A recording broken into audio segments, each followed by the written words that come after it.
Baba, Mwana, Roho, Mungu mwenye enzi, kila tukiamka tunakuabudu. Baba, Mwana, Roho, Mungu wa mapenzi, ewe Utatu tunakusifu. Baba, Mwana, Roho, wakuaminio wanakutolea shukrani zao, wakusujudu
tunaendelea na sifa.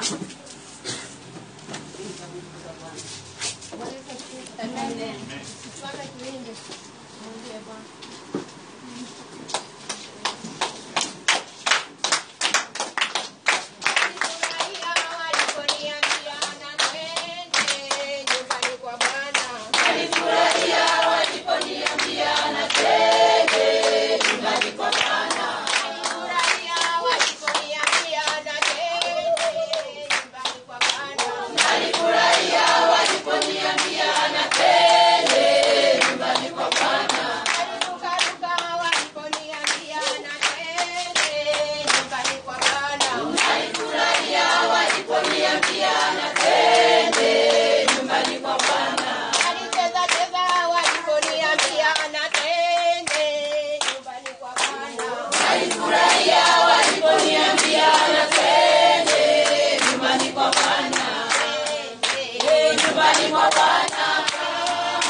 Bwana Yesu asifiwe.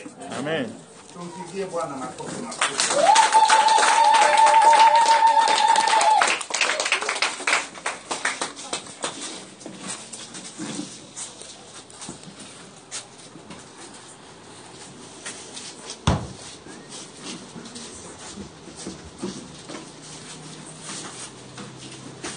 Bwana Yesu asifiwe. Amen. Basi tukiwa tumesimama, ninashukuru jina lako Bwana, maana jina lako limetukuka kuliko majina yote, na katika jina lako Bwana kila goti litapigwa na kukiri ya kuwa Kristo wewe ndiye Bwana. Baba, tazama Baba wa rehema, watakatifu wako wamekusanyika katika eneo hili wakiwa tayari kusikia kutoka kwako Bwana. Sema na watu wako Baba mweza wa yote, sema na nafsi zao, sema na roho zao, sema Baba wa rehema na hatima yao, sema Baba wa rehema na maisha yao. Nami natukuza jina lako Baba wa rehema, maana mwalimu bora ni Roho Mtakatifu, naye atatenda kazi ndani yako. Nitumie kama chombo chako Bwana. Neno lako Baba lifikie wote. Nguvu ya giza inayezuia watu wako wasipate Baba kuelewa neno lako, ninalifunga kwa jina la Yesu. Na Baba, watu wako wapate wepesi wa kuelewa neno lako, kila mmoja akiguswa Baba wa rehema kwa mguso wa tofauti. Asante hata kwa ajili ya wote wanayetufuatilia kutoka nchi za nje. Mguse kila mmoja Baba wa rehema, maana imani ni kuwa na uhakika kwa mambo yatarajiwayo, ni bayana ya mambo yasiyoonekana. Gusa Baba wa rehema taifa letu la Tanzania, tukifunga mabaya yote ambayo adui shetani na wakala wake wanapanga kinyume na taifa letu.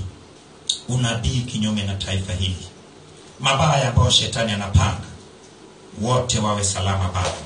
Mipango yote ya watu wapate kuumwa, ili sababu ipatikane Baba ya Baba kuleta machafuko na mabaya, tunalifunga kwa jina la Yesu. Mabaya ya shetani aliyepanga katika mwaka huu, mwaka ujao na miaka yote kinyume na taifa hili, tunafunga kwa jina la Yesu. Baba, bariki viongozi wote, wape na hekima na kibali Baba wa rehema kuongoza watu wako, na ukikumbuka uchumi wa taifa hili Baba wa rehema. Gusa taifa la Israeli, maana wao ndio mzabibu wa kweli. Ingawa walikataa Injili, sisi tuliyekuwa mzabibu mwitu Baba tukapendekezwa na wewe kuchukua Baba wa rehema Injili yako na kupeleka katika mataifa yote. Wakumbuke Baba wa rehema, maana ni taifa lako. Kumbuka dunia yote na ile Injili yako Baba iliyepotea katika karne ya kwanza Baba wa rehema, ifunue tena, maana ni nyakati za mwisho kama ilivyotabiriwa ya kuwa kama maji jazavu bahari, ndivyo Baba hekima yako itajaza dunia. Jaza watu wako na hekima yako ya Injili, na Injili ifikie wote. Injili Baba ni kuokoa, sio kuangamiza, na katika jina la Yesu Kristo naomba na wote tuseme amen. Amen. Hebu mpigie Bwana makofi makubwa na kuomba ukae kwenye uwepo wa Mungu. Kaa katika uwepo wa Mungu. Bwana Yesu asifiwe. Amen. Nitasema habari za kitabu ya Kutoka. Tulikuwa kwenye kitabu cha Mwanzo na tunamshukuru Mungu tulipata kumaliza kitabu cha Mwanzo kama wiki moja iliyopita, na tukawa na wiki moja ya kupitia tena kwa ufupi kitabu cha Mwanzo. Sasa tunaweka msingi leo wa kitabu cha Kutoka, na kesho tukianza moja kwa moja kitabu cha Kutoka, na neema ya Mungu ni kupita katika kila sura kila siku, na kwa neema ya Mungu tukipata sio kupita tu kwenye kitabu cha Kutoka kila sura, bali kupita kwenye vitabu vyote kwenye Biblia na kila sura ya kila kitabu. Bwana Yesu asifiwe. Amen. Sasa kwa nini tujifunze Biblia kwa undani? Mtu mwingine anaweza kusema kuwa haya ni mafundisho ambayo yanatakiwa labda viongozi ama wachungaji ama maaskofu ndio wajifunze. Lakini mimi nasema hivi, Yesu aliacha watenda kazi. Sema Yesu aliacha watenda kazi. Yesu aliacha watenda kazi. Yesu aliacha wanafunzi. Yesu aliacha wanafunzi. Umeona, Yesu aliacha wanafunzi. Ina maana hao wanafunzi wana kipindi cha kujifunza neno la Mungu, kisha wanakuja kujua neno la Mungu. Wanajua neno la Mungu, kinachofuata ya kuwa hawa wanafunzi wanavaa sasa utume. Ina maana wanatumwa, wanakwenda kufanya kazi ya Mungu. Ndio maana kinachofuata ni nini? Kumbuka ya kuwa kila mmoja anahitaji kumtumikia Mungu kwa nafasi yake na kwa karama yake. Yawezekana wewe karama yako ni karama ya uinjilisti. Yawezekana wewe mwingine karama yako ni ya matendo makuu, mwingine ya miujiza, mwingine kutafsiri, kunena kwa lugha, mwingine kunena kwa lugha, mwingine hekima, mwingine maarifa, mwingine ile maarifa ya undani zaidi, mwingine ni kuwa na imani isiyokuwa ya kawaida. Lakini kwa wote tukijenga mwili wa Kristo. Bila shaka watu wa Mungu, kama kuna kitu ambacho unatakiwa na wewe ujue ya kuwa wewe ni mtumishi wa Mungu. Sema mimi ni mtumishi wa Mungu. Mimi ni mtumishi wa Mungu. Na kama ni mtumishi wa Mungu, basi unachotakiwa ni ujue neno la Mungu la kweli. Hakuna jinsi utakavyoweza kuongea kwa ufasaha na kwa uelewa pasipo kujua Biblia. Na utajuaje Biblia?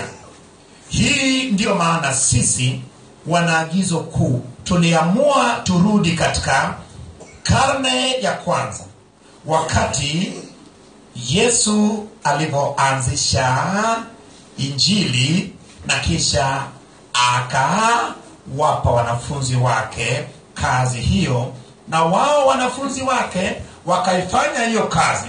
Lakini walipofanya hiyo kazi, ilipofikia sasa ya kuwa muda ulikuwa umeendelea sana kwao, na wao wakawa sasa tena hawawezi kuhubiri, hawawezi tena kutembea na kuzunguka duniani, basi Mungu akawaongoza yale waliyekuwa wanajua, wakaweka kwenye maandishi, wakaandika sasa. Ndio maana unaona ukiangalia vitabu hivyo, ina maana kadri siku zilivyokuwa zinakwenda na umri wao ulikuwa unakwenda pia, unakuta ya kuwa kitabu cha Yohana, kitabu cha 4 cha Injili ni cha Yohana.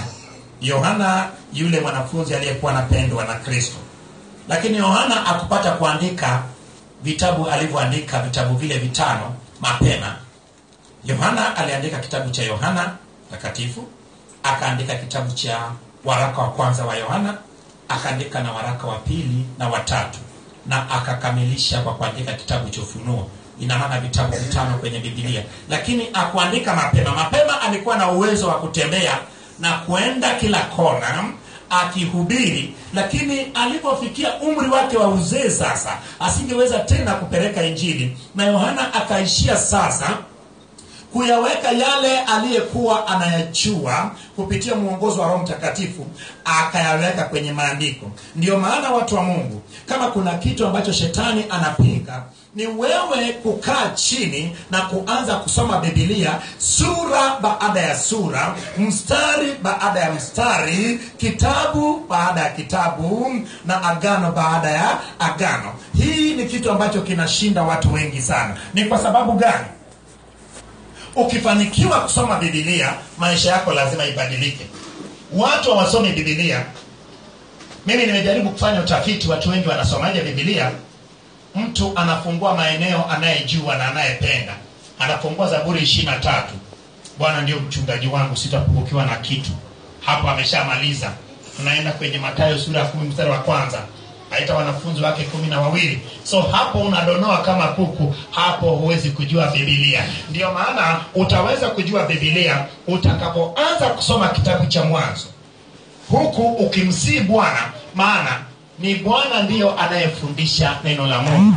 Kumbuka Yesu aliambia wanafunzi wake ya kuwa atamsii baba yake kwa kumuomba ili awaletee msaidizi mwingine ambaye atakuwa ni mfariji, naye atakuwa ni mwalimu bora. So watu wa Mungu, unahitaji kujua kitabu cha Mwanzo kinaongelea nini. Kama tulivyofanikiwa kupitia kuanzia kitabu cha Mwanzo sura ya 1 mpaka 50, na tukaamua leo tuweke msingi wa kitabu cha Kutoka, huku kesho tukianza sura ya 1. Kila siku tunakwenda sura moja moja. Lengo letu ni tupate kwenda mpaka kitabu cha Ufunuo. Mwaka jana Mungu alitusaidia na tulipata kwenda mpaka Ufunuo, na tukapata kurudia mpaka kitabu cha Ufunuo, na shukuriwe Mungu tulipata na kupata pamphlet ya kitabu cha Ufunuo, na siku sio nyingi itakuwa ni kitabu kabisa cha Ufunuo. Bwana Yesu asifiwe. Sasa naenda kwenye kitabu cha Kutoka. Kitabu cha Kutoka, mtu anaweza kuuliza kitabu cha Kutoka ni nini? Kitabu cha Kutoka ni kitabu cha pili kwenye Biblia, na ni moja kati ya vitabu vya Torati ama vitabu vya sheria. Vitabu vitano vya kwanza kwenye Biblia ni vitabu vya Torati. Torati ni neno la Kiebrania ambayo maana yake ni sheria. Ndiyo maana kwa Kiebrania inaitwa Tora, lakini Kiswahili Torati, lakini kwa Kiebrania ni Tora. So vitabu vitano vya kwanza, mwandishi wa vitabu hivyo ni mmoja, naye si mwingine bali ni Musa aliyekuwa ni mtumishi wa Mungu. Sasa kitabu cha Kutoka ambayo ni kitabu cha pili ni kitabu muhimu sana kwenye Biblia. Bila shaka nilikuambia ya kuwa Agano la Kale ni Agano Jipya imefunikwa. Agano la Kale ni Agano Jipya haijatimilika. Agano la Kale ni Agano Jipya haijafikia wakati wake. Sasa kila kitabu kwenye Biblia, kila mstari kwenye Biblia, kila tukio kwenye Biblia inayo uhalisia wake. Kwenye Agano la Kale matukio yote uhalisia wake ulikuja kutimia katika Agano Jipya. Ndio maana ninaposema kitabu cha Kutoka ni muhimu, naomba leo unisikie kwa makini ili upate kuelewa kitu cha ajabu ambayo kinakwenda kukupigisha hatua. Kitabu hichi cha Kutoka kimepata jina lake katika tukio muhimu iliyotokea katika kipindi ambacho Mungu aliwakomboa na kuwatoa utumwani taifa la Israeli. Lakini sasa Kutoka ilipata jina lake wapi kitabu hicho? Kama unavyojua, Biblia ya kwanza iliyebeba Agano la Kale na Agano Jipya ilitafsiriwa kwa Kiyunani, na Biblia ya kwanza ilikuwa inaitwaje? Septuagint. Ilikuwa inaitwa Septuagint ambayo maana yake ni 70. Ina maana walichukuliwa maskola 70 kule katika taifa la Israeli, na wakaenda wakapelekwa kule Alexandria na wakafundishwa elimu ya Kiyunani, na baada ya wao kuhitimu, basi wao ndio waliotengeneza jopo iliyotafsiri ile Biblia ambayo iliandikwa kwenye kiasili kwenye lugha ya Kiebrania na ikapewa jina la 70. Kama unavyojua, namba 70 ni muhimu sana katika taifa la Israeli, maana 70 inawakilisha watoto ama uzao wa Yakobo waliyeshuka kule Misri, waliyeteremka kwenda Misri. Lakini pia 70 inawakilisha bila shaka mataifa 70 yaliyotoka katika wale watoto watatu wa Nuhu. Na 70 ilikuja mpaka kuwa ni namba ya wajumbe wa ile kamati iliyetawala taifa la Israeli ambayo iliitwa Sanhedrin. Bwana Yesu asifiwe. Sasa kama ilitafsiriwa Biblia kwanza kwenye lugha ya Kiunani, ina maana neno Exodus ama neno kutoka, maana yake lazima iwe na asili yake kwenye lugha ya Kiunani. Asili yake ni neno inayosema Exodus. Exodus hiyo ni Kiunani, ambayo maana yake ni kutoka ama kuanza safari. Sasa kitabu cha Kutoka ni mwendelezo wa kitabu cha Mwanzo. Sema kitabu cha Kutoka ni mwendelezo wa kitabu cha Mwanzo.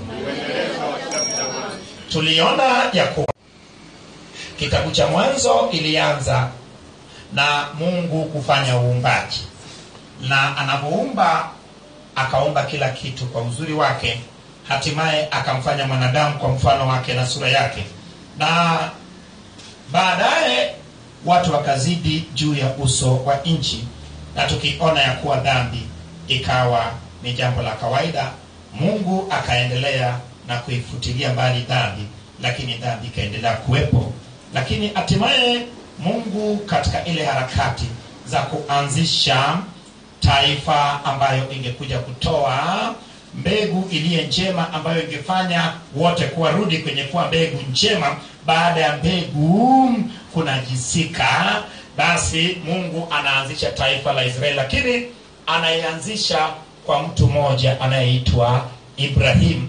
Mungu akimtoa na kumpeleka kwenye nchi ya ahadi, anakaa kule na hatimaye katika umri wa uzee anapata watoto, lakini watoto wake hao pia wanaendelea kupata watoto, na hatimaye akichaguliwa Isaka na kuja kuchaguliwa Yakobo, na Yakobo na watoto wake Mungu akiwapeleka Misri.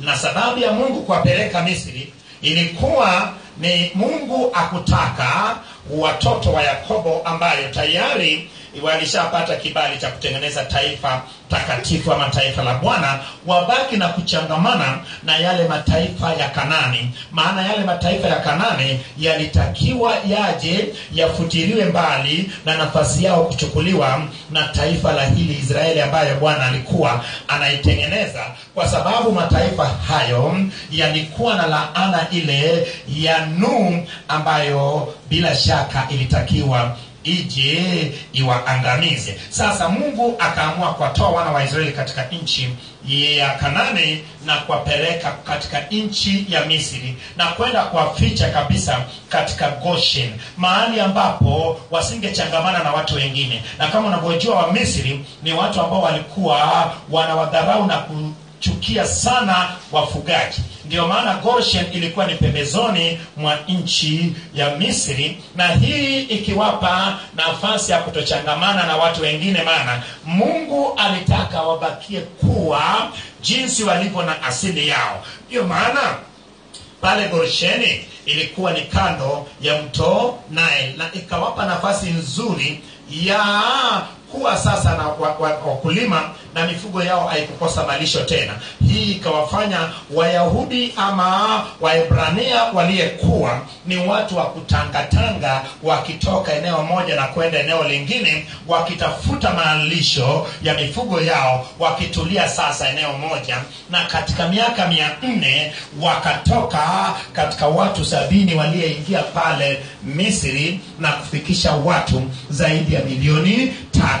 Na tayari pale Misri Mungu akawa ametengeneza taifa la Israeli. Lakini sasa kitabu cha Mwanzo kinamalizika kwa wale ambayo walikuwa ni wahusika wakuu wa taifa la Israeli, ambayo alikuwa ni Yakobo na mwanae Yusufu wakifa. Lakini wanakufa, Yakobo anarudishwa na kuzikwa kule Makpela, lakini Yusufu anabaki, lakini akiwa amewapiza ndugu zake wa Israeli ya kuwa Mungu atakapowatokea na kuwakumbuka, basi wakumbuke kuchukua mifupa yake. Wayapeleke wapi? Wayapeleke kule Kanaani. Lakini pata picha, imani hiyo ilikuwa ni imani, sio mchezo. Maana hakujua ya kuwa Mungu atawatokea lini hao ndugu zake. Lakini bila shaka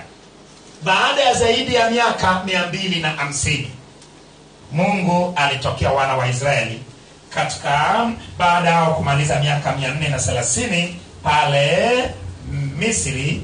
Tunaona kwenye sura ya 13 kitabu cha Kutoka, Musa akichukua mifupa ya nani? Mifupa ya Yusufu na ya kibeba, na hatimaye tutaona kwenye kitabu cha Joshua watakapoingia Kanani ya kuwa mifupa hiyo itakwenda kuzikwa katika eneo ambayo alipewa kama urithi Yusufu, ambayo ni eneo la Shekemu. Bwana Yesu asifiwe. Sasa tunapomaliza kitabu cha Kutoka tunaingia kwenye kitabu cha Mwanzo, tunaingia kwenye kitabu cha Kutoka, lakini kitabu cha Kutoka moja kwa moja inaanza kwa kuelezea tayari wale watu wameshakaa Misri miaka mingi, na hata yule Farao ambayo alikuwaje, yule Farao ambayo alikuwa anamthamini Yusufu tayari alishakufa, na kaingia Farao mwingine ambayo alikuwa hamjui Yusufu, lakini yeye akawaona wana wa Israeli ya kuwa wanaendelea kuwa zaidi na zaidi, na akaona kama wanakuwa tishio kwake, na alichokifanya ni nini? Yeye akaamua kuwafanya kuwa ni watumwa, na akaanza kuwatumikisha kwenye kujenga miji ile mikubwa mikubwa. Lakini hebu nikuulize, je, Mungu akumwahidi Ibrahimu ya kuwa uzao wake watakwenda utumwani, nao watateswa na kutumikishwa, naye atatoa? Basi na maana Farao huyu alikuwa anatembea katika misingi ya Mungu. Sema tu ya kuwa misingi ya Mungu lazima wawepo na wabaya wa kutekeleza. Ndio maana msingi wa Mungu ilikuwa ni Yesu aje, lakini Yesu kuja ilitakiwa Yesu asalitiwe, ilitakiwa Yesu auzwe, lakini shida ilikuwa ni nani wa kumuuza. Maana hata Yesu alipochagua wanafunzi wake, watu wa Mungu, Yuda alikuwa mmoja kati ya watu wazuri. Kwa sababu hebu nikuulize, ni nani ambaye anapewaga mkoba wa fedha kukaa naye?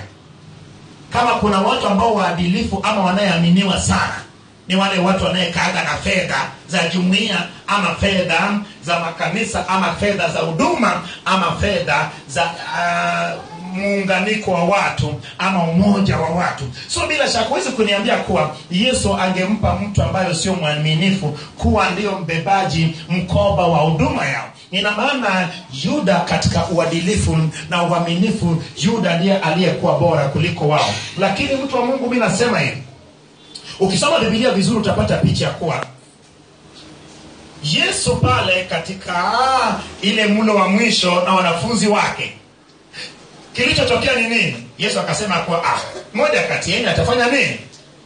Atanisaliti. Wote kila mmoja akasema ni mimi, wakakatakata. Lakini Petro anamwambia Yesu, basi hakuna msaliti. Yesu akamwambia Petro, shetani ameruhusiwa kuwapepeta kama ngano, lakini anamwambia kuwa bila shaka atamkana.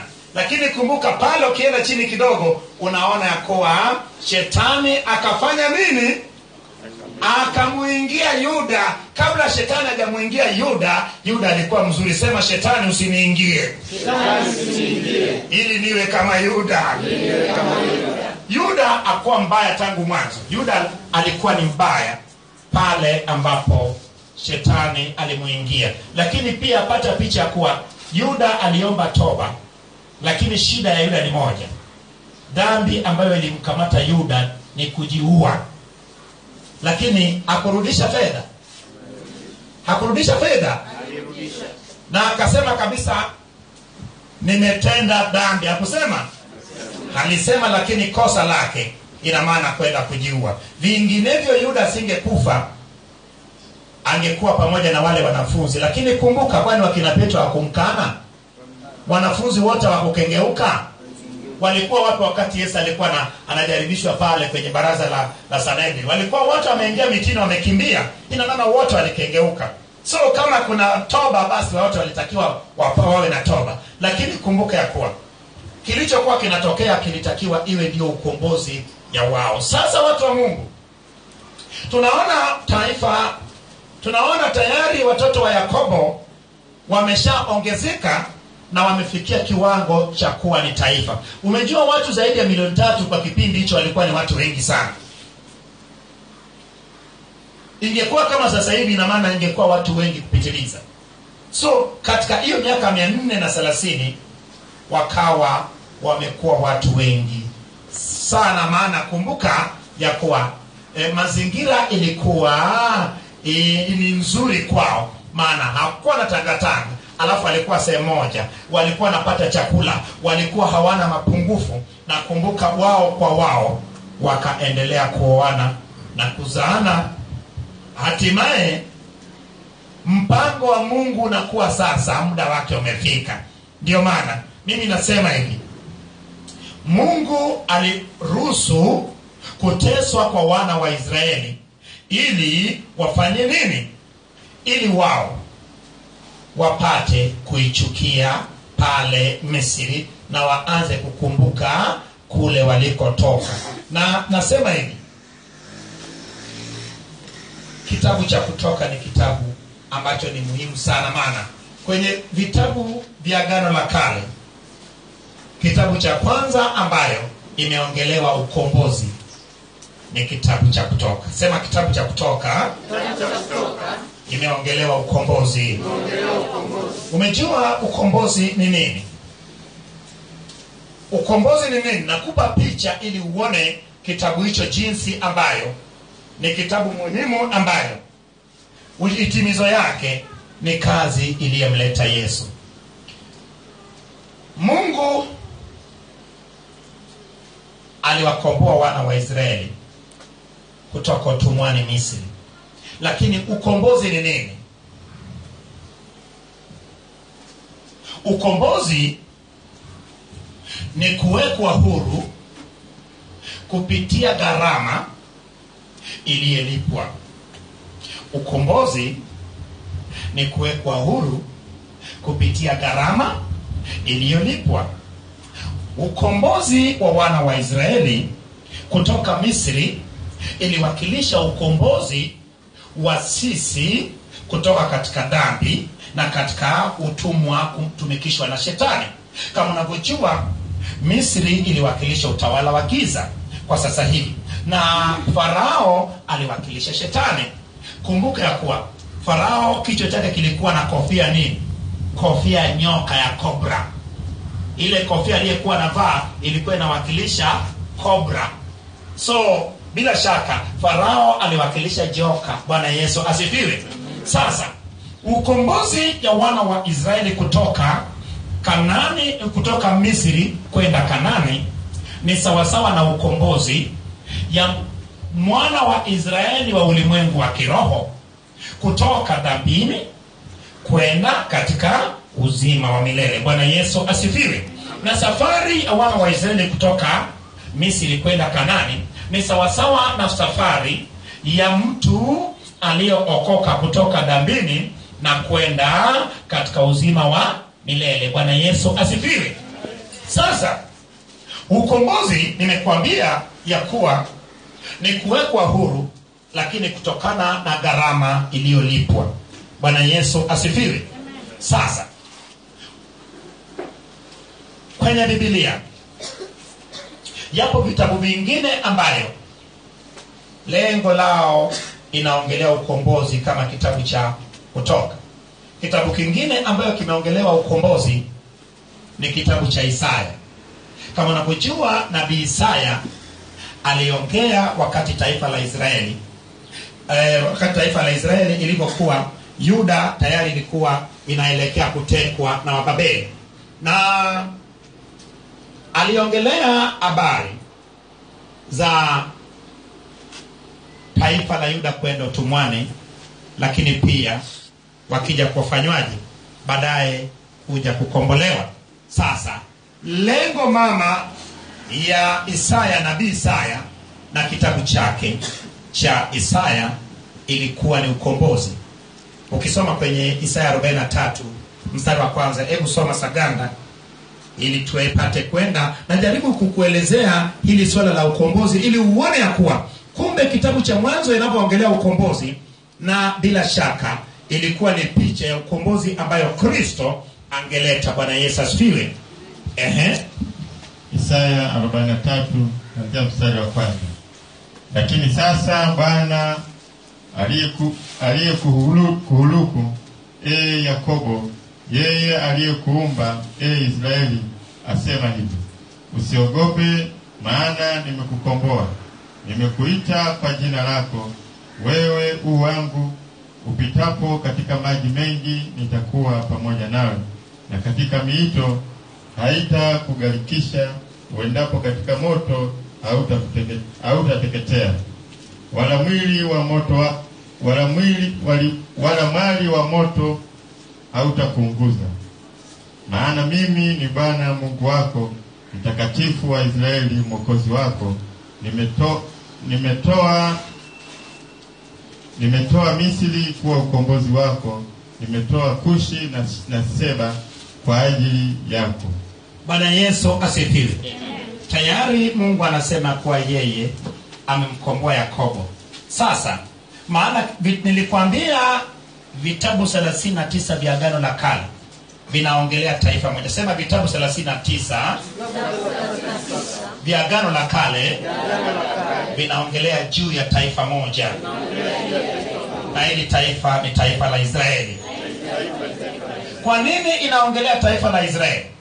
Taifa la Israeli Mungu alichagua ili Mungu ajifunue kwao, na kupitia wao Mungu ajifunue kwa mataifa mengine. Lakini walipoikataa jambo hilo, ndio maana Mungu alifanya nini? Mungu alitoa kwao akawapa mataifa mengine ambao ndio sisi. Ina maana hii kazi ya injili tuliyekabidhiwa ilikuwa ni kazi ambayo ilitakiwa ifanywe na Waisraeli, injili ipate kutufikia. Ndio maana Yesu akawaambia kwa mmekataa injili, lakini wamepewa majirani zenu. Nasema hivi, mtu wa Mungu, taifa la Israeli ambayo iliongelewa sana kwenye Agano la Kale ni picha halisi ya Mkristo ama mtu aliyeokoka wakati huu. Sasa nataka niongelee kwa mtazamo wa taifa la Israeli, lakini kumbuka naongelea kitabu cha Kutoka. Nataka niweke kitu kwako ambayo itakufunua sana ili upate kujua. Umejua mara nyingi watu wengi wanafanya makosa sana kwenye wokovu, maana hajui umuhimu wa wokovu wake.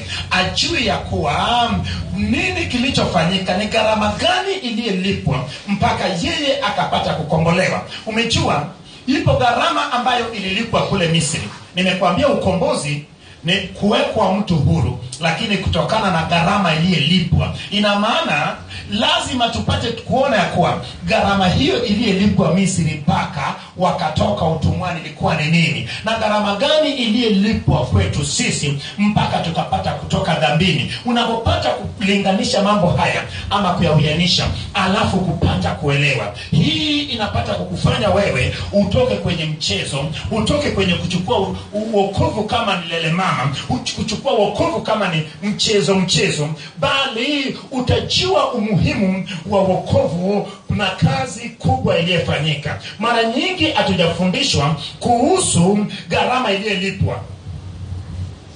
Hata wewe kuna gharama unazolipa. Kama una gharama unazolipa kwenye injili, ndio maana huwezi kujua neno la Mungu.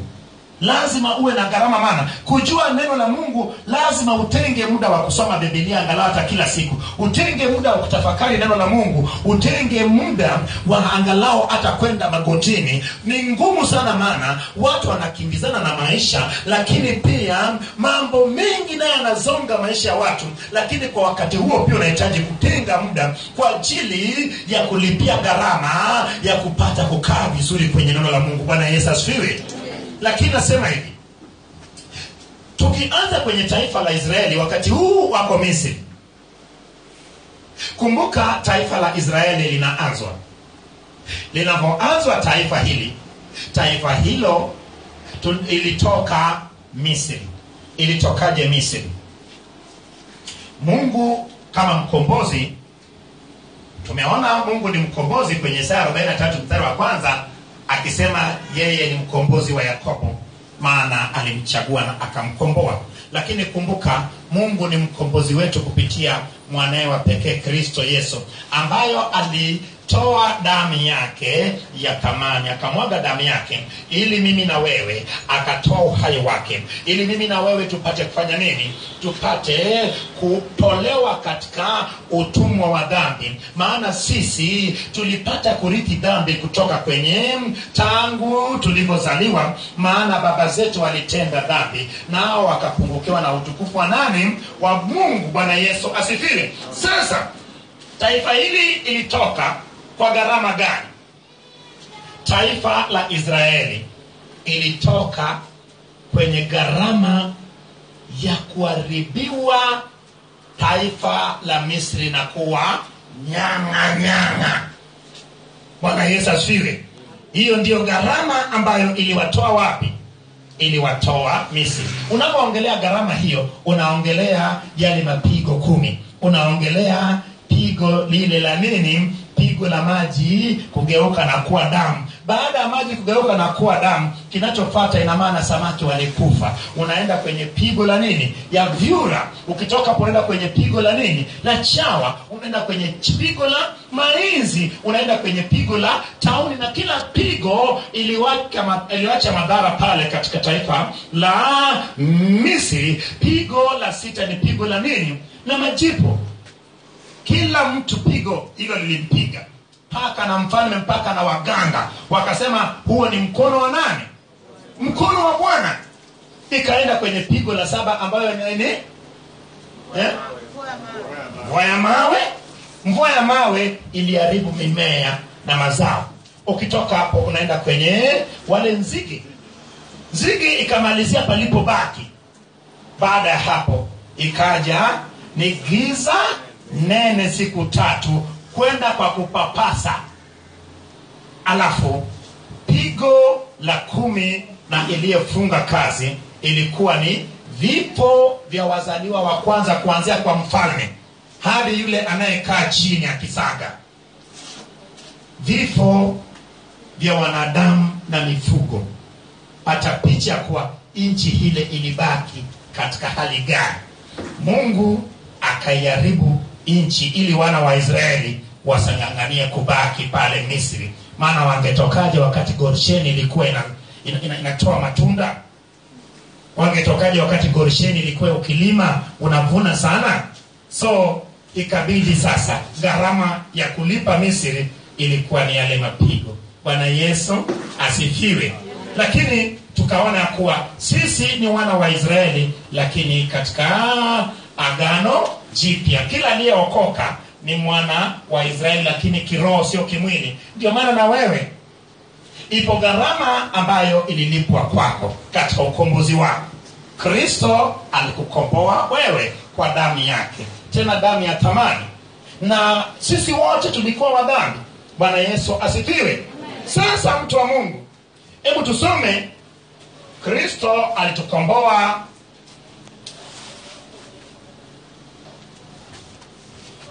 Hebu soma Yohana sura ya 8 na mstari wa 34. Sisi wote ni watumwa wa dhambi upate kuona, lakini najaribu kukuunganishia kwa sababu bila shaka hii nataka nikuonyesha kuwa kitabu kile cha Kutoka ni kitabu ambacho ilikuwa ni msingi na picha ya ukombozi ambayo ingekuja kutokea.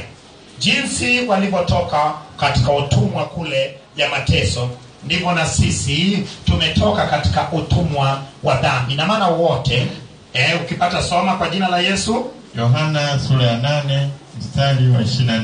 34. 34. Nasoma kama ilivyoandikwa. Yesu akawajibu, amini amini nawaambia, kila atendaye dhambi ni mtumwa wa dhambi. Sema, kila atendaye dhambi ni mtumwa wa dhambi. Kila atendaye dhambi ni mtumwa wa dhambi. Bila shaka wewe kwenye ukoo wako uliotoka walikuwa ni watenda dhambi na wewe ulikuwa ni mtenda dhambi. Ina maana wote tulikuwa ni watumwa, sio watumwa? Watumwa. Wana wa Israeli walikuwa utumwani au hawakuwa utumwani? Lakini muona hii ni picha ya kuwa jinsi Mungu ni mkombozi aliwakomboa, na pia kwetu pia Mungu ni mkombozi ametukomboa, lakini kupitia mwanae. Hebu soma tena sehemu nyingine naye sema sisi ni watumwa wa dhambi. Soma Warumi 6 na mstari wa 17.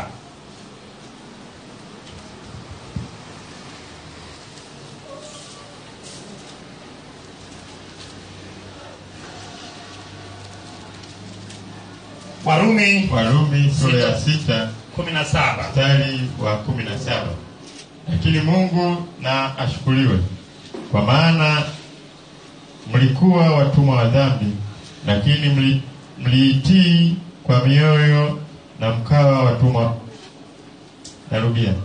Lakini Mungu na ashukuriwe, kwa maana mlikuwa watumwa wa dhambi, lakini mliitii kwa mioyo yenu ile imani ya elimu ambayo mliwekwa chini yake. Bwana Yesu asifiwe. Sasa ninakuwa nikisema hapa kila siku hivi, Agano la Kale na Agano Jipya ina maana ambayo mtu anahitaji kujua. Agano la Kale ilikuwa ni ulimwengu wa kawaida. Sema, Agano la Kale ilikuwa ni ulimwengu wa kawaida. Agano Jipya ni ulimwengu wa kiroho. So unapoongelea Agano la Kale, ina maana kila kitu ilikuwa katika ulimwengu wa kawaida. Ndio maana taifa la Israeli, Mungu aliwatoa utumwani katika ulimwengu wa kawaida. Lakini sisi, Mungu ametutoa katika utumwa wa dhambi, na maana ulimwengu wa nini? Wa kiroho. Maana Agano Jipya ni agano la kiroho. Bwana Yesu asifiwe. Ni ulimwengu wa kiroho. Agano la Kale ni ulimwengu wa kawaida. Sasa Agano la Kale kwenye ulimwengu wa kawaida, nikupe dondoo chache kama msingi. Taifa la Israeli wakiwa njiani pale katika mlima Sinai, tunaona kuwa Mungu aliwapa nini?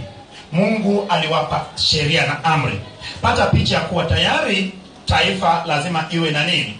Taifa lazima iwe na sheria inayoiongoza taifa hilo. Maana watu wa Mungu, kwa nini Mungu aliwapa sheria? Mungu aliwapa sheria kwa sababu tayari walishafanyika na kuwa ni taifa. So taifa ilibidi iwe na sheria inazoongoza taifa hilo. Sasa pale mlima Sinai, baada ya Mungu kufanya nao agano na kuwapa amri, ambayo hii ni kwenye kitabu cha Kutoka sura ya 19 mpaka sura ya 24, Mungu anafanya agano na wana wa Israeli kama taifa lake pale katika mlima wa nini? Pale katika mlima Sinai. Sasa baada ya agano hili, watu wale walikaa pale tena mwaka mmoja wakiwa wanafanya nini? Wakiwa wanafundishwa sasa zile amri. Na sasa hizo amri, ukipata wakati wako usome katika kitabu cha Mambo ya Walawi sura ya 25, utaona sasa ya kuwa kwenye Agano la Kale ambayo ilikuwa ni agano la ulimwengu wa kawaida, mtu aliweza kujikomboa. Kumbuka ya kuwa Mungu alikuja kuweka sheria kwa wale wana wa Israeli ya kuwa mtu angeweza kuchukuliwa kuwa mtumwa, ama angeweza kujiuza kuwa ni mtumwa, ama angeweza kuuzwa kama mtumwa, ama angeweza yeye mwenyewe kujifanya kuwa mtumwa kwa ajili ya kukomboa ndugu zake ama watu wengine. Lakini pata picha kuwa mtu aliweza kujikomboa mwenyewe. Lakini pia mtu alikuwa na uwezo wa kukomboa nini? Alikuwa na uwezo wa kukomboa shamba lake ambayo ilichukuliwa na mtu ama aliuza. Lakini pia inapofika mwaka wa Jubilii, ina maana mashamba yote yalikuwa yanakombolewa, yanapata kuwa huru na kurudi kwa wenyewe. Lakini pata picha kuwa watu wa Mungu, kuna wakati ambayo shamba la mtu hata ndugu zake wangeweza kuikomboa. Lakini pia habari za shamba kuwa utumwani ama kutumikishwa na watu wengine ama kununuliwa, pia ndoa ingeweza kufanya nini? Ingeweza kufanya bila shaka shamba likakombolewa. Ukisoma sura ya 25 kitabu cha Walawi utaona. Lakini habari za shamba kukombolewa ama kiwanja na kupitia ndoa, hii utasoma kwenye kitabu cha Ruth sura ya 4 kuanzia mstari wa 1 mpaka 12. Utaona habari za jinsi shamba ilikombolewa. Lakini umeona sasa, hiyo ni katika ulimwengu wa kimwili. Sasa kwenye ulimwengu wa kiroho, pata picha kuwa mtu hawezi kujikomboa mwenyewe kwenye agano jipya ambayo ni ulimwengu wa kiroho. Kwenye agano la kale mtu aliweza kujikomboa, lakini kumbuka kinachofuata ni nini? Hata wana wa Israeli kama wangeweza kujiunga wenyewe pale Misri na kupigana, wangeweza kufanya nini? Kutoka. Lakini hawakuweza mpaka Bwana akawa ni mkombozi, maana yeye tayari alishakuwa pamoja nao katika lengo lake la kuja kumtoa mkombozi ambayo ni Kristo. Sasa kwenye agano jipya, sisi katika ulimwengu wa kiroho hatuwezi tukajikomboa wenyewe, wala huwezi kukomboa chochote cha kwako wewe mwenyewe, bali Kristo Yesu amefanyika kuwa ni mkombozi wetu. Bwana Yesu asifiwe. So bila shaka unaona umuhimu wa kitabu cha Kutoka, jinsi inavyoongelea ukombozi na ikiwa ni picha ya ukombozi ambao ungekuja. Kitabu cha Kutoka sura yake ya 12 inaongelea Pasaka, lakini umejua ya kuwa katika ile yule mwanakondoo wa Pasaka na katika mwanakondoo wa Pasaka wa Mungu sisi tumekombolewa. Ina maana katika damu ya Yesu sisi tumekombolewa. Katika damu ya yule mwanakondoo na yale mapigo, wale wa Israeli walikombolewa. Nani anasema mchungaji, mimi nimekupata vizuri? Bila shaka. Sasa unisikie kwa ufupi ambapo nataka kuitimiza kuhusu kitabu cha Kutoka, maana nilikuwa na kuweka msingi wa kitabu hicho upate kuielewa. Maana tulielewa umuhimu wa kitabu cha Mwanzo, ya kuwa ili uelewe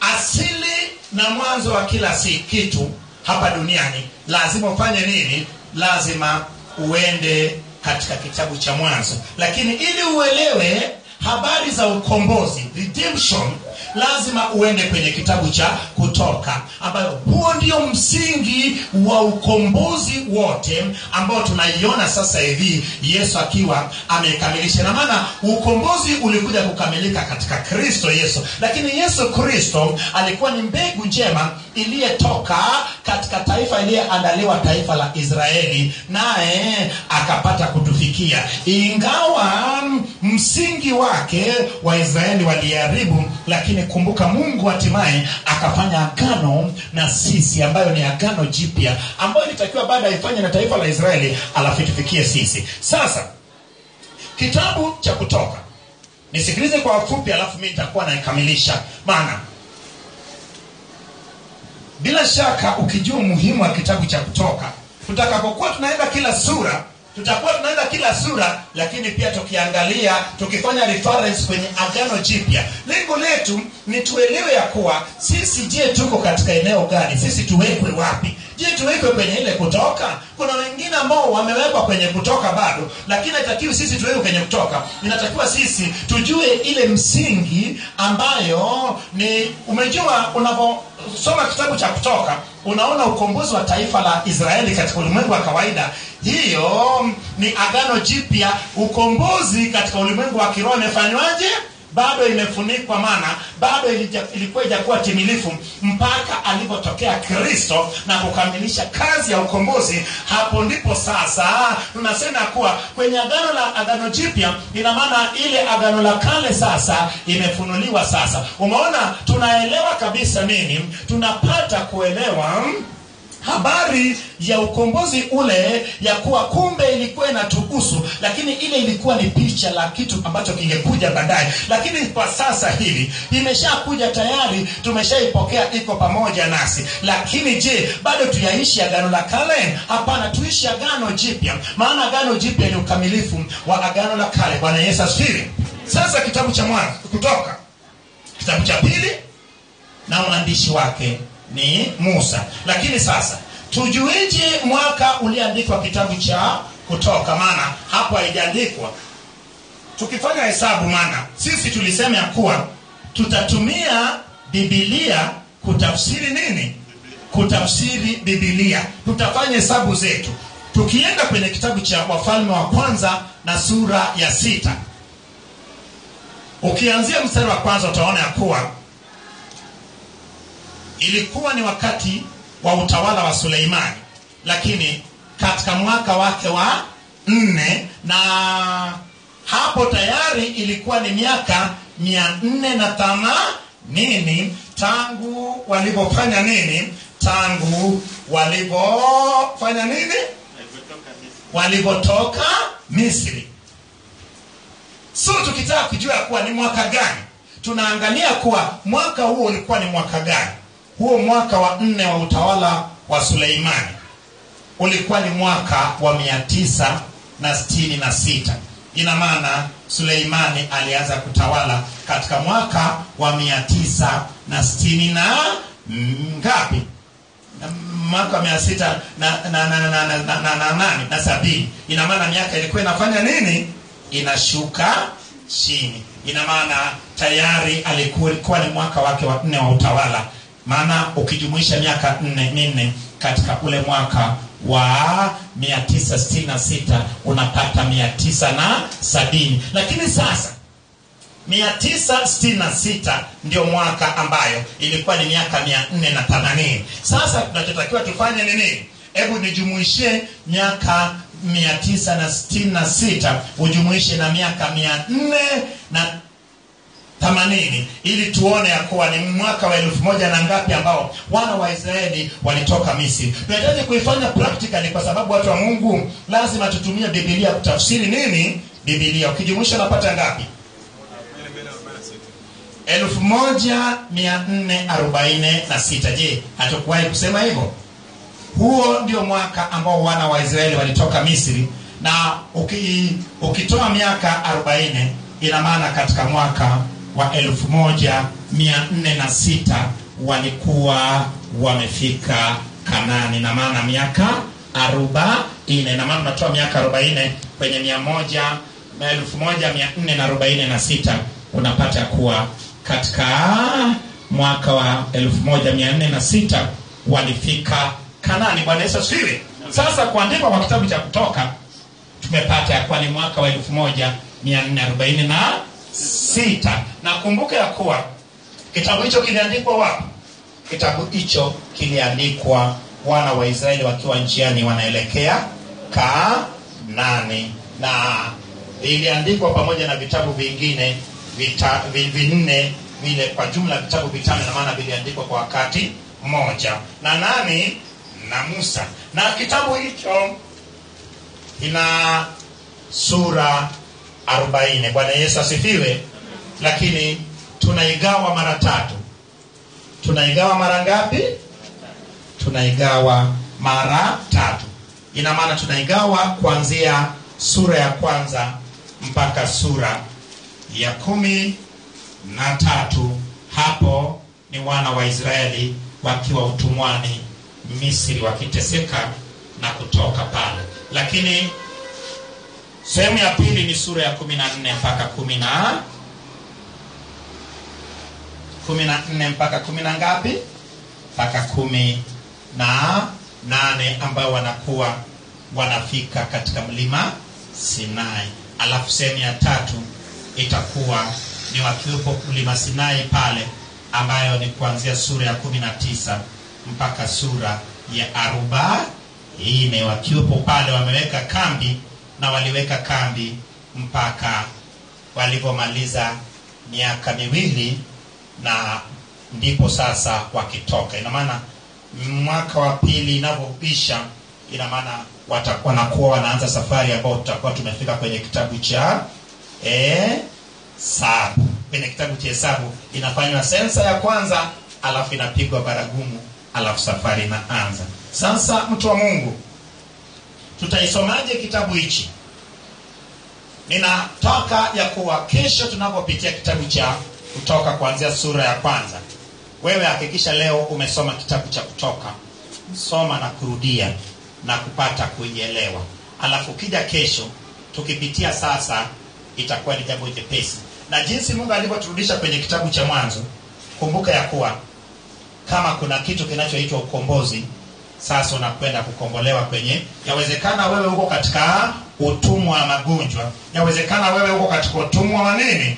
utumwa wa mateso, yawezekana uko katika utumwa wa kufunikwa, yawezekana wewe uko katika utumwa wa kuchukiwa, yawezekana wewe uko katika utumwa wa kutoonekana, yawezekana wewe uko katika utumwa ya kutokuoa, yawezekana wewe uko katika utumwa wa kutokuolewa, yawezekana wewe uko katika utumwa wa kutomiliki fedha, yawezekana wewe uko katika utumwa ya kutojua neno la Mungu. Sasa maana umeelewa ya kuwa ipo gharama ambayo inahitaji kulipwa, na hiyo gharama ilishalipwa na Kristo Yesu katika damu yake. Basi ni wakati wetu sasa wa kutoka. Sasa ni wakati wetu wa kukombolewa katika mapeneo yaliyobaki katika maisha yetu. Nami nasema hivi, hiyo ni msingi wa kitabu cha Kutoka. Mimi naishia hapa, lakini nasema hivi, nitaenda katika kila sura na kila moja, na tutakuwa tunajifunza mambo mengi na kuyafanyia kazi.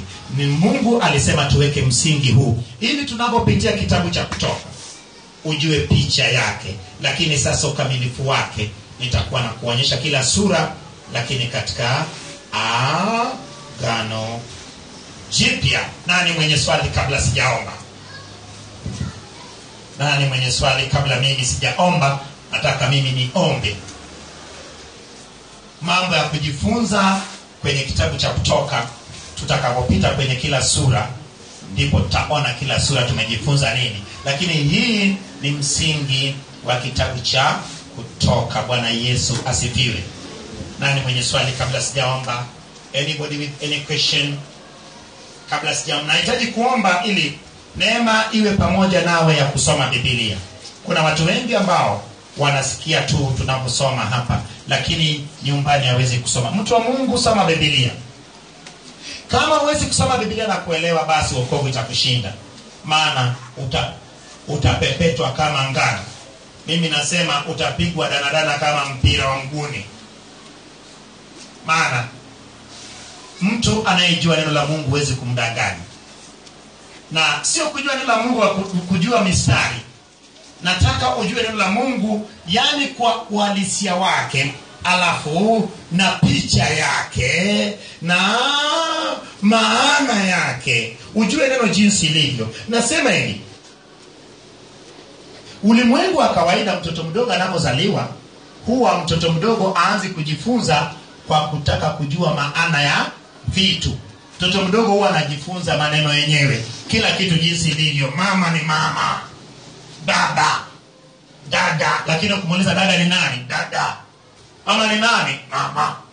Baba ni nani? Baba. Lakini baada ya hapo mtoto anapoanza kukua sasa kimwili sasa na kiakili, mtoto anaanza sasa kutambua kwa kumbe dada ni mkubwa wangu, kumbe kaka ni mkubwa wangu, kumbe mama amenizaa, kumbe baba ndiye anayetuletea kila mahitaji tunayohitaji hapo. Umeona sasa? Lakini hiyo ni baada ya kujua neno baba. Na wewe kuna kujua neno Kutoka. Lakini umeona sasa, umepata picha kuwa kumbe Kutoka ni picha ya ukombozi ambao Yesu ilikuja kukamilika katika Kristo. Lakini ungejua wapi kama Bwana asingeturudisha nyuma? Hebu tumpigie Bwana makofi makubwa.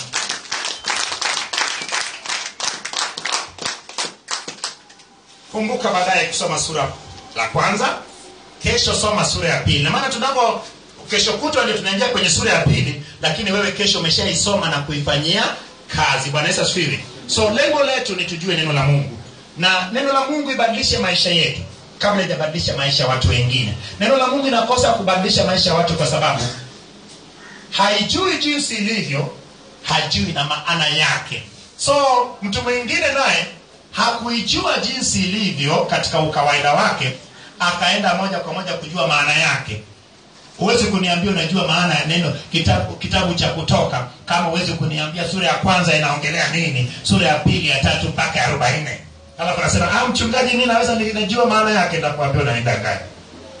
Lakini lazima ujue sura ya kwanza inaongelea nini kwa ufupi, sura ya pili mpaka 40. Alafu ndio sasa haya ambayo nakwambia kuwa ni picha ya ukombozi tuanze kuunganisha. Bwana Yesu asifiwe.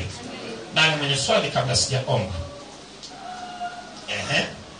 Mambo kurudi sura ya 19 mpaka 40 inaongelea nini? Hiyo inaongelea wana wa Israeli kuwepo katika mlima Sinai. Bwana Yesu asifiwe. Tumeigawa tu mara 3 ili iwe nyepesi kwa Amina. Kuwepo Misri na kuwepo katika ile miezi 3 safari ya kwenda mlima Sinai na kuwepo pale katika mlima Sinai. Tumeigawa kwa ufupi ili mtu mmoja apate kuelewa. Maana tukisema tuigawe katika tuanze sura ya 1, sura ya 2, bila shaka lakini tunataka uielewe katika njia ambayo itakufanya uelewe zaidi. Bwana Yesu asifiwe. Nani mwingine mwenye swali? Nani mwingine mwenye swali kabla sijaomba? Na nasema mchungaji, nimeelewa kitabu cha Kutoka. Sasa niko tayari kuelewa kila sura ya kitabu cha Kutoka. Nione kwa mkono, nisikie makofi na vigelegele kwa ajili ya Bwana. Nikuombe uinuke juu kama hamna swali. You can stand up so that I can call upon the name of the Lord. Watu wa Mungu, nasema hivi. Neno hili uliyesikia hapa imetosha kuleta mabadiliko katika maisha. Neno hili uliyesikia hapa imetosha kuganga majeraha yako. Neno hili uliyesikia hapa ni ukombozi wako. Lakini kama utaiweka katika matumizi na kama haitabadilisha maisha yako, haiwezi kubadilisha maisha mwingine. Lakini mimi furaha yangu ni mtu kupata kuelewa ya kuwa msingi wa ukombozi uliokuja kukamilika katika Kristo imekaa katika kitabu cha Kutoka. Na hii ni jambo ambalo lina faida kwetu. Bwana Yesu asifiwe. Sema Baba, katika jina la Yesu, ninatukuza jina lako, maana unanipenda mimi. Ndio maana umenipa nafasi nyingine ya kujifunza sana kitabu cha Kutoka. Ninapojifunza kitabu cha Kutoka, nipe uwezo wa kuielewa, ibadilishe maisha yangu, nami nitaipeleka na itabadilisha maisha wengine. Na yaweza mambo yote katika yeye anitie nguvu. Baba, unitie nguvu kwenye kusoma neno lako na kuelewa neno lako. Neno lako ni Roho Mtakatifu, na Roho Mtakatifu anakaa mahali palipokuwa na usafi. Nitakaze kwa damu yako Bwana Yesu. Nimeona jinsi Baba wa rehema kitabu cha Kutoka inaongelea ukombozi wa taifa la Israeli kimwili. Na Baba, ilikuwa ni picha ya ukombozi wetu iliyekamilika katika Kristo. Baba, nakushukuru kwa ajili ya kunifunulia haya. Neno lako linitamie, neno lako likange majeraha yangu, neno lako linifungue, neno lako liniweke huru, neno lako linilinde. Maana wewe ni neno na neno ni wewe. Usipolinda mji, walindao wakesha bure. Ninakushukuru Bwana, maana ni mwanzo mpya katika maisha yangu, katika jina la Yesu, amen. Ninaomba Baba, nashukuru jina lako kwa wema wako na utukufu wako, maana umesema nasi Baba kuhusu kitabu cha Kutoka. Kitabu cha Kutoka Baba ndio kitabu cha kwanza kwenye kitabu vya Agano la Kale kuongea habari za ukombozi, jinsi ulivyokomboa wana wa Israeli katika ulimwengu wa kawaida. Na Baba, kuwa ni picha ya ukombozi wetu ambayo ilikamilika hata katika Kristo. Baba mweza wa yote, neno ukombozi ipite katika ufahamu wa kila moja. Ukombozi upite katika Baba hatua za kila moja, katika ile damu ya thamani ambayo ilikuwa ni gharama ambayo Kristo Yesu alilipa kwa ajili ya watu wako. Baba, kwa kupigwa kwake Bwana Yesu, watu wako wameponywa. Mijeredi iliyopita katika migongo yake na ile damu iliyotoka katika mgongo wake ni damu Baba wa rehema, inayebeba magonjwa yote. Damu zote hizo Baba, damu za Yesu iliyomwagika kutoka katika kichwa chake Baba, katika ubavu wake Baba, katika mikono yake Baba, katika miguu yake na Baba, katika mgongo wake natumia Baba kutakasa watu wako, maana hiyo ndiyo gharama ya Baba wa rehema, ukombozi uliyetenda. Wapate Baba kwa uzima Baba kupitia damu yako, wapate kuponywa kupitia damu yako, wapate kurudi kwenye asili yao kupitia damu yako. Na Baba, damu yako ni damu ya mjumbe wa agano jipya, damu iliyo safi kuliko damu ya Abeli, damu inenaye mema, ikinena mema Baba kwenye ndoto zake, ikinena mema Baba kwenye familia yake, ikinena mema kwenye mapato yake, ikinena mema kwenye njia zake. Na Baba, tunapopitia kitabu cha Kutoka, baada wewe kuweka msingi leo, tupe kibali cha kupitia kila sura na kuelewa, na Baba wa rehema, kila neno Baba ikipata kupita katika maisha kila mmoja na kumfungua. Na Baba, tunapomaliza kitabu cha Kutoka, bila shaka asiwepo mtu hata mmoja atakaye kuwepo katika utumwa Baba ya dhambi na utumwa ya mateso ya aina yoyote kutoka kwenye utawala wa giza. Ninawaekea ulinzi Baba wa neno lako, na Baba wa rehema, kila waendapo, damu yako inyamazishe damu zote zinazonena kinyume na wao.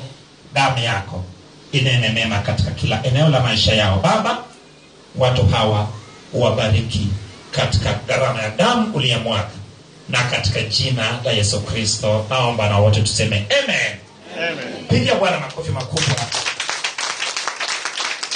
na kuomba upande katika uwepo wa Mungu. Basi bila shaka, kwa nini tunatoa sadaka? Tunaenda kwenye kipengele cha kutoa sadaka. Natoa sadaka kwa sababu